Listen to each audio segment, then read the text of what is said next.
Hey Feasters, and welcome to episode 157. And today we are going to stop comparing ourselves to someone else.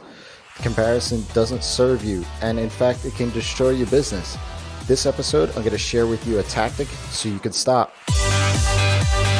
Welcome to the Ask Rezzz podcast. I'm Jason, and I'm here to help you get past those bumps in the road, those struggles, those things that hold you back from building an amazing and profitable freelance business each and every single day. As a creative entrepreneur, a freelancer, a consultant, a developer, a designer, you decided to start your own business because of certain reasons, whether that's time freedom to spend time with your family or travel or have no limit on your potential income.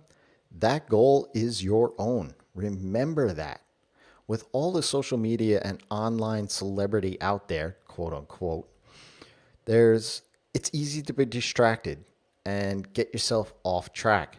Now, we talk a lot about profits on this show, and well, it's easy to look at somebody else's business and what they say is working for them and try to replicate that and then compare ourselves. We want to stop that. What their goals are not what your goals are. Plain and simple.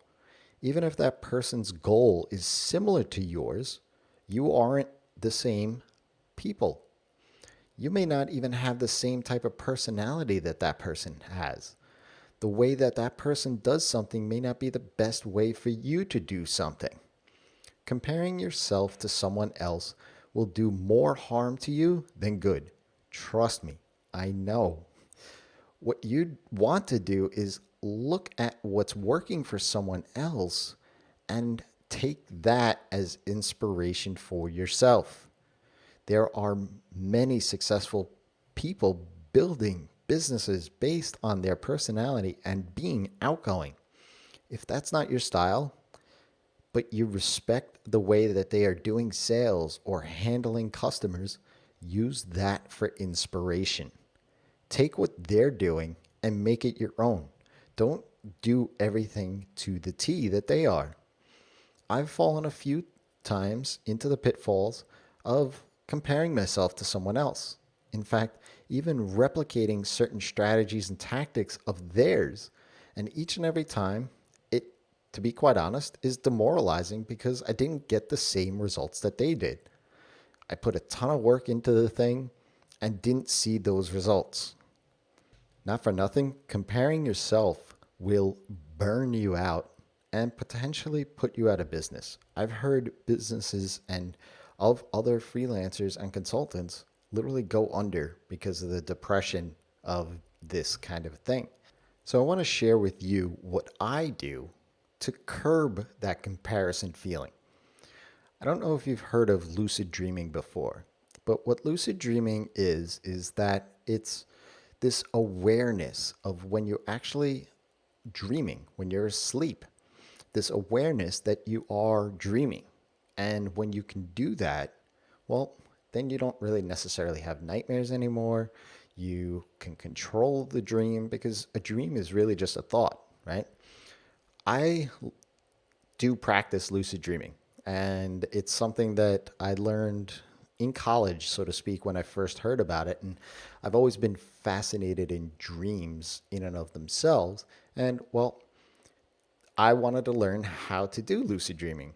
Well, in order to do that, you have to have an anchor.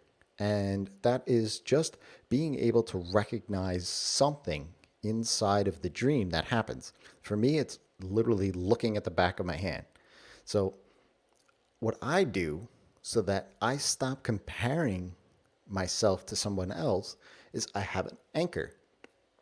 That anchor for me is a photo of myself and my son on my desk.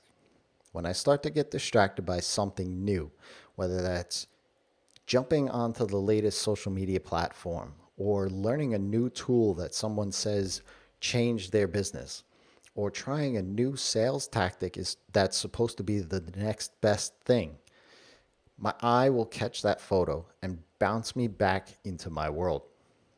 What this does is it allows me to frame that distraction into inspiration rather than diving into comparison of apples to apples.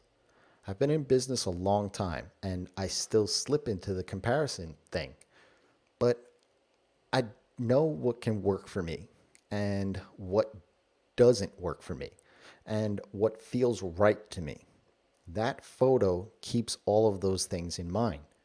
Comparing myself to others, both in the online and physical space, does me no good. I'm not them, and they aren't me. There are things that I'm good at that they aren't, and things that they are good at that I'm not. Your goals are yours and yours alone. How you get there will be on your own terms. You aren't standing in someone else's shoes, and no one is standing in yours. Learn from others as inspiration, make it your own, and you'll see that you'll have more success in the things that you do. If you have a question, ask Rezzz. That's me, by leaving me a tweet at Rezzz on Twitter, or head on over to askrezzz.com and jump onto the mailing list and subscribe. I answer each and every question first and foremost through that email. Until next time, it's your time to live in your feast.